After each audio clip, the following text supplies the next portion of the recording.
Well, hello, it's Miss Gina, and you're at Gina's Planet, and I'm so glad you're here. It's story time, and we're going to read today three stories. That's right, three. The first one's going to be Mr. Wishing Went Fishing. The second one's going to be Harry by the Sea. Yes, Harry by the Sea. And then we're also going to read Also. Also will be our third selection today. So let's jump right in, or dive right in. Mr. Wishing went fishing. There's Mr. Wishing.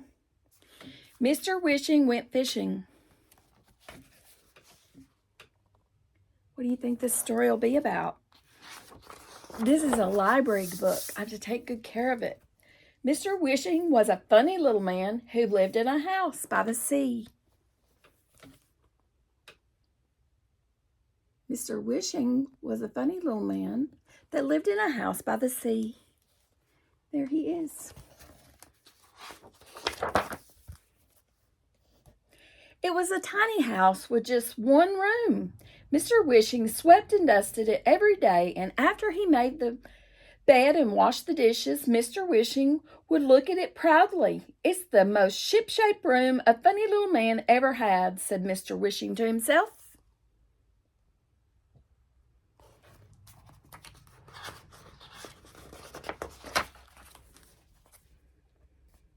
Now, one day, someone gave Mr. Wishing's house a present, a beautiful blue checkered tablecloth for the table. Thought Mr. Wishing, I must get a nice glass bowl to put on the tablecloth in the center of the table. The next day, he hurried to the 5 and 10 cent store and brought back a big glass bowl. "This is just the thing," said Mr. Wishing to himself, but when he put it on the blue covered table, it did look empty. "I know," cried Mr. Wishing. "I'll catch a fish to live in my big glass bowl on the beautiful blue checkered cloth on my table."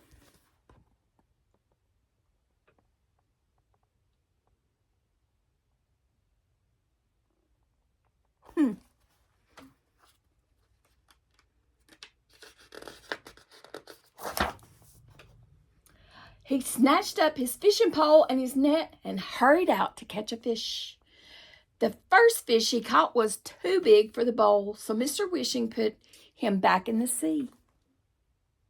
He was too big.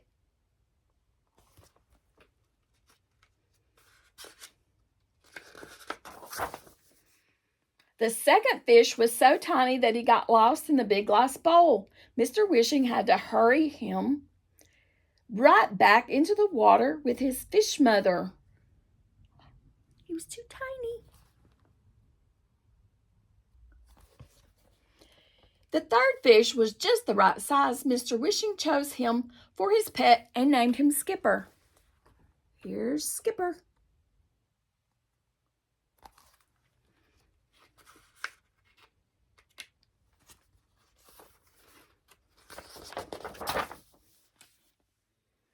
Skipper was a very happy fish.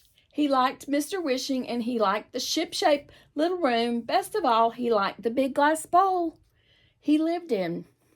But a day came when Mr. Wishing noticed that Skipper looked a little sad. He didn't eat all his crumbs from Mr. Wishing's breakfast cornbread, and he didn't swim around the bowl doing flip-flops as he usually did to make Mr. Wishing laugh.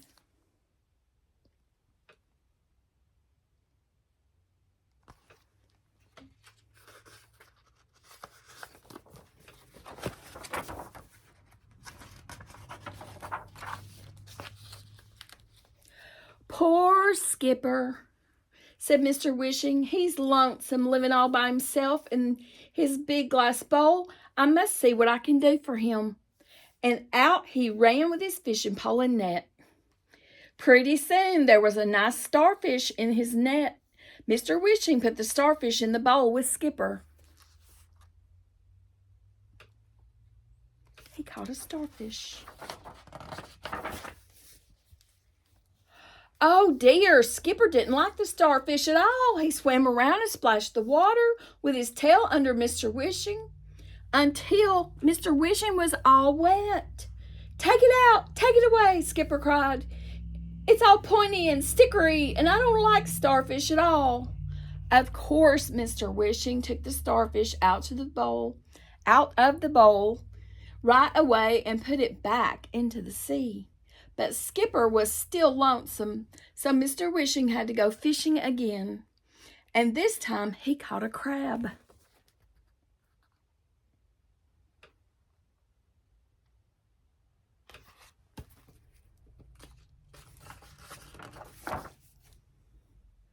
Maybe Skipper will like this crab, said Mr. Wishing, and he put the crab into Skipper's big glass bowl. Skipper didn't like the crab either. He swam around and around and beat the water so hard with his tail that even the blue checkered tablecloth got splashed. Take him out! Take him away! Cried Skipper.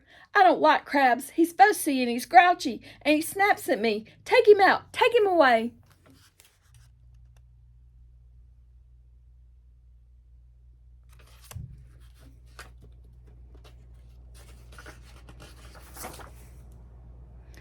Poor Mr. Wishing had to take the crab right back to the sea, where he swam far, far away without looking back even once. Now Skipper was just as lonesome as he had ever been, and he stayed in the bottom of his bowl moping. There's just must be some fish for Skipper. There just must be some fish Skipper would like to play with and have for his friend, thought Mr. Wishing. He took his pole and net out fishing once more. This time, Mr. Wishing couldn't seem to catch a thing. It grew late, and the waves got higher and higher. Oh dear, cried Mr. Wishing. I do wish something would come along. Just then, swoosh! A big wave lifted Mr. Wishing's boat up, and over it went, spilling Mr. Wishing right into the water. First, he went way down, and the water tumbled him this way and that.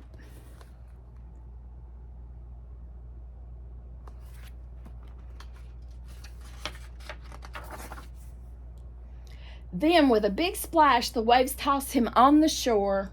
Oh dear, said Mr. Wishing. What an embarrassing thing to happen to a seafaring man like me. I must hurry into the house and get dry. Mr. Wishing was just starting to dry his face when he felt something hard in his right shoe.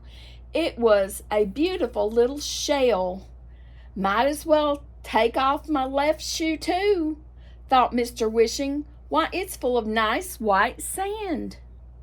Just then something tickled the back of his neck. Well, dear me, it's a bit of bright green seaweed, said Mr. Wishing.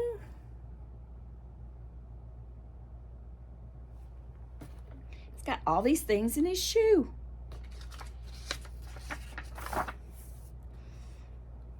And then a very strange thing happened. Mr. Wishing's cap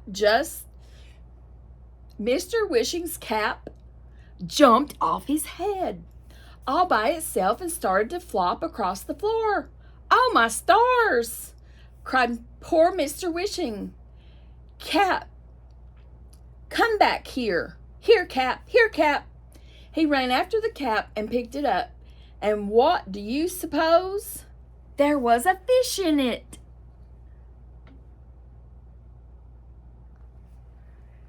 Mr. Wishing put the fish into the bowl with Skipper. He poured into the bowl the clean white sand, and he put the beautiful shell on top of the sand. Then he planted the bright green seaweed. Skipper was happy again. At last he had a friend to play with, and the seaweed and the shell and the sand made his bowl seem just like home to him. Mr. Wishing called the new fish Flipper, and Flipper and Skipper lived happily in their big glass bowl. Flipper and Skipper. Well, there you go.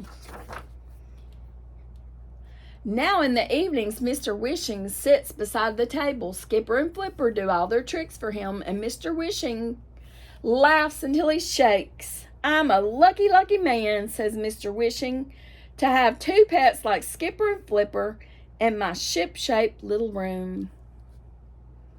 And there's some other books they have. And that is the end. And that was Mr. Wishing Went Fishing. I hope you enjoyed that. Now we're going to read Harry by the Sea. Harry's a little dog. He's a white dog with black spots. This book is by Jean Zion, and pictures are by Margaret Bloy Graham. Harry by the Sea. There's Harry. I used to read these little books when I was a kid. I had some Harry by the Sea books. I think I still have them. Margaret Bloy Graham drew the little pictures. There they are. They're going to the beach. Harry was a white dog with black spots who liked everything about the seashore except the hot sun. One day when the sun was hotter than ever, Harry looked for a shady place to sit. But when he tried to get under the family's beach umbrella,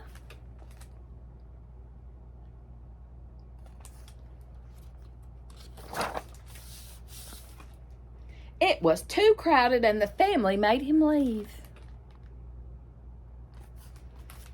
When he crawled into the children's sandcastle,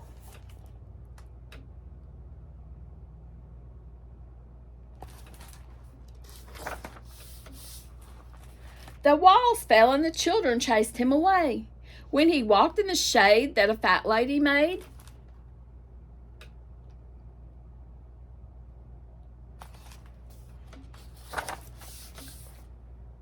she became angry and made him stop following her. Get lost, she said. She was very annoyed.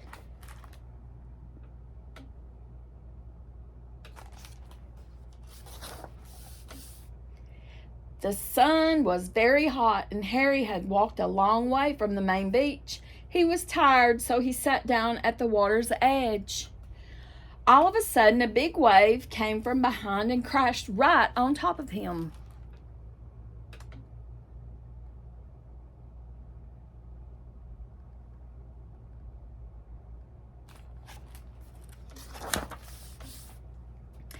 When the wave rolled back, Harry was left floating in the water. He was completely covered with seaweed. He didn't look like a dog anymore. He looked like something from the bottom of the sea. Suddenly, a lady saw him floating toward her. Help! Help! She shrieked. It's a sea monster! The lifeguard heard her and blew his whistle. He blew his whistle. Everybody out, he shouted. Everybody out.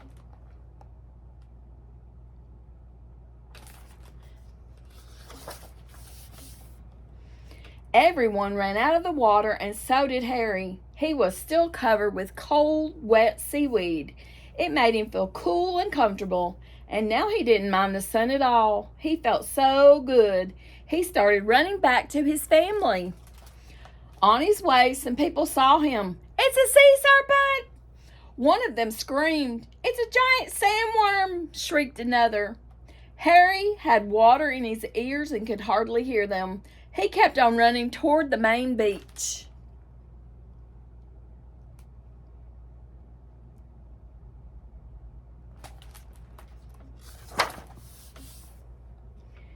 When he got there, Harry stopped and stared.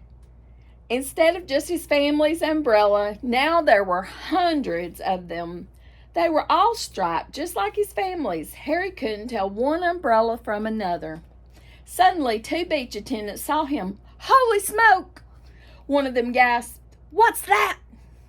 It's a bushy-backed sea slug, exclaimed the other. They whispered for a moment, then they ran.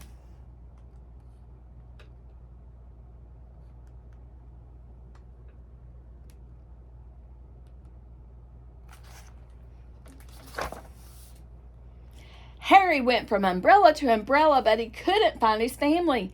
Everyone wore sun hats and sunglasses, and everyone used suntan oil. Oil just like his family. Harry looked and sniffed very hard, but it was no use. He couldn't tell one family from another. Suddenly, the two beach attendants came running back, carrying a big trash basket. They ran toward Harry. "Stand back!" one of them said to the crowd. "We're going to catch it and take it to the aquarium," said the other.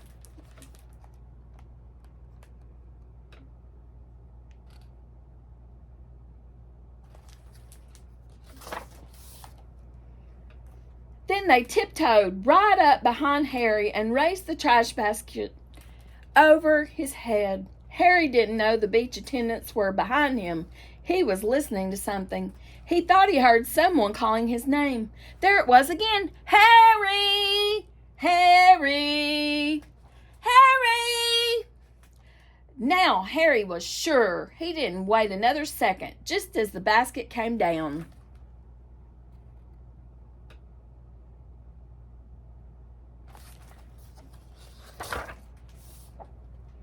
He ran right out from under the basket. It happened so fast the beach attendants just stood there with their mouths open. And he raced through the crowd. Some people screamed, some people ran, and some people did both. But Harry paid no attention. He kept running across the beach.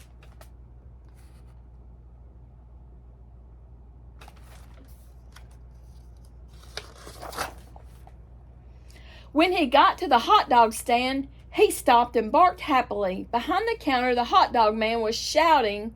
It was his voice that Harry had heard, but Harry had water in his ears and couldn't hear very well.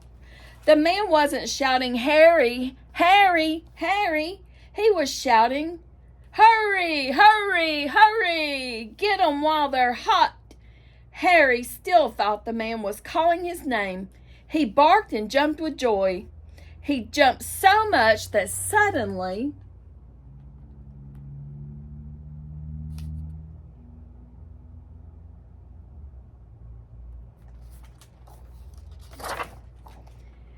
the seaweed all fell off. When the crowd saw that Harry was a dog, they gasped.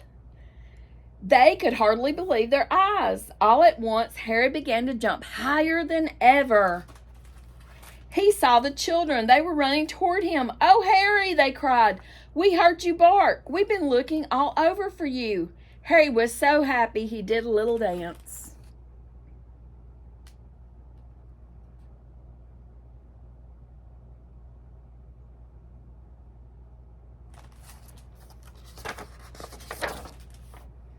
The hot dog man was very grateful to Harry for bringing the crowd to his stand. He sold all the hot dogs he had. He gave Harry a free hamburger. The lady who had told Harry to get lost came along and brought him a cold drink. "You're no sea monster," she said. "You're just a lost hot dog." Everyone laughed except the two children. "He's not lost," one of them said. "He's Harry and he's ours." Then they hurried off to join the rest of the family.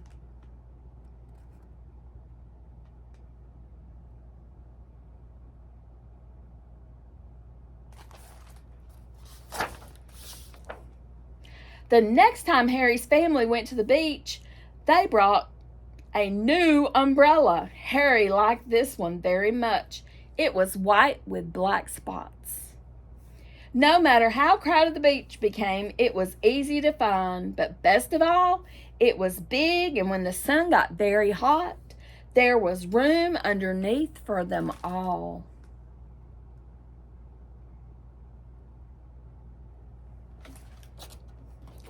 And that was the end of that story. That was Harry by the Sea.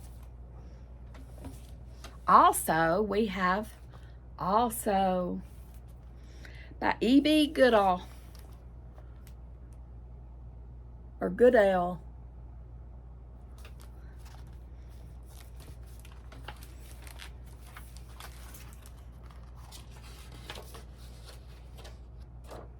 It says this book is a moment shared by one family.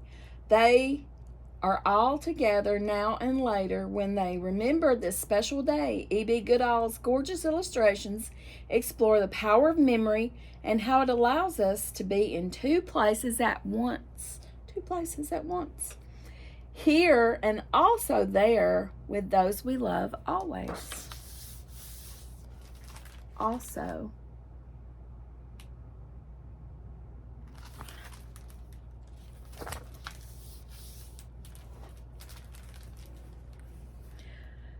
Today I am at my grandma's house, high on the hill, amongst the blueberry bushes, and also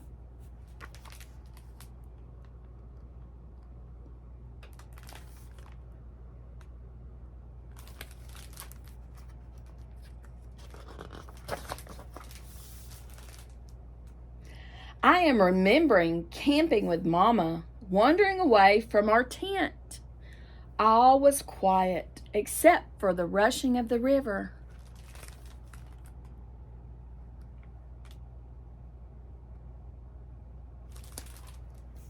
She's remembering.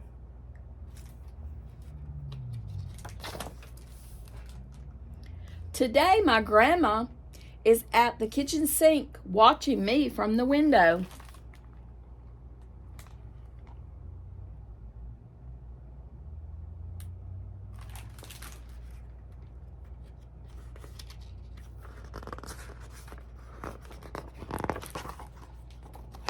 Yep, is that one? No, it's two.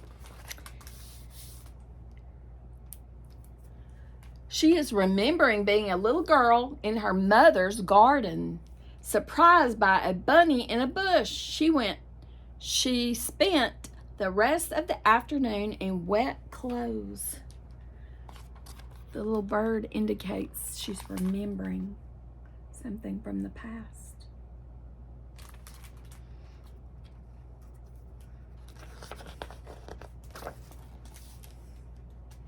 Today, my mama is walking down the hill, coming to find me, and also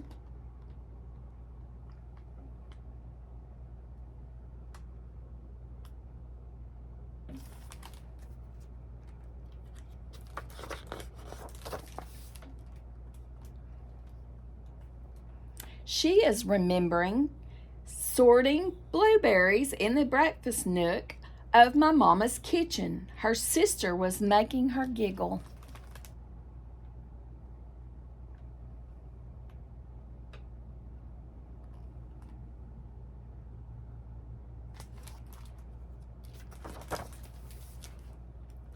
Today, Grandma's cat Nutmeg is next to me, rolling in the grass, and also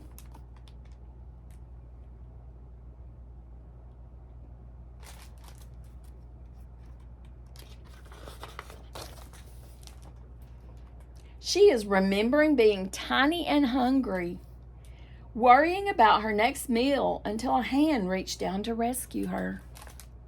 Now she's a big, happy fat cat.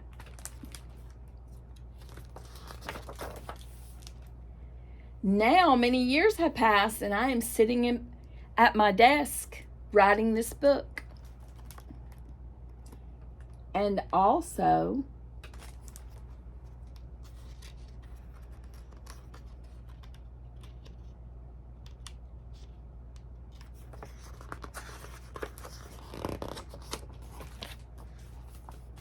I am remembering being a little girl at my grandma's house, high on the hill amongst the blueberry bushes.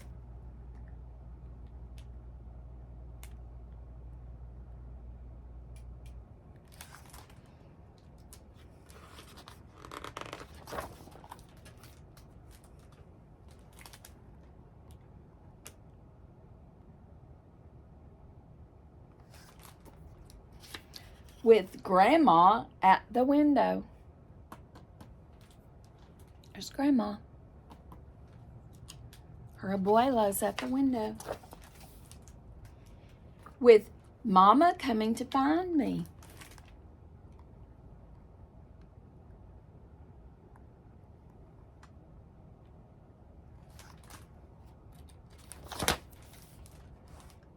With Nutmeg by her side. Actually, it's nutmeg by my side, but technically it's by both of them's side. With nutmeg by my side.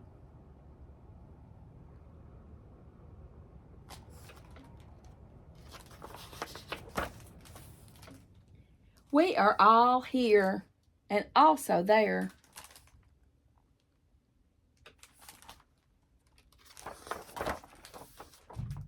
Always.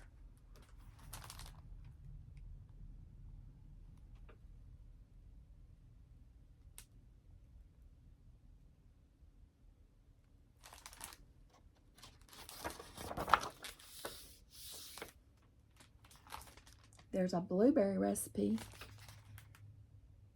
It says it's a blueberry ink recipe.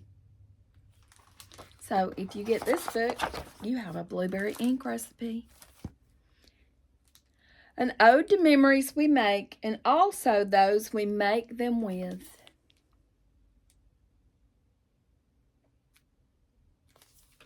So I hope you enjoyed those stories today.